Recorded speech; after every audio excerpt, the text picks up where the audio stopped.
கடுகு, சோம்பு, சீரகம், வெந்தயம், பூண்டு, சின்ன வெங்காயம், கறிவேப்பிலை, பச்சை மிளகாய், தக்காளி, மஞ்சத்தூள், அரைச்ச வெங்காயம் தக்காளி ஊற்றிக்கலாம். அப்போதான் அந்த குழம்பு நல்லா டேஸ்ட்டாக வரும்.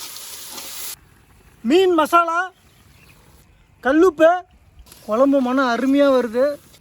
ஒரு கொதி நல்லா வந்துருச்சு. இப்போ நம்ம கரைத்து வச்ச புளியை சேர்த்துக்கலாம்.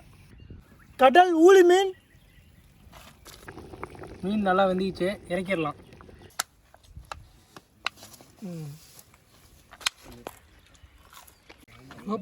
உனக்குடா சூப்பராக இருக்கு.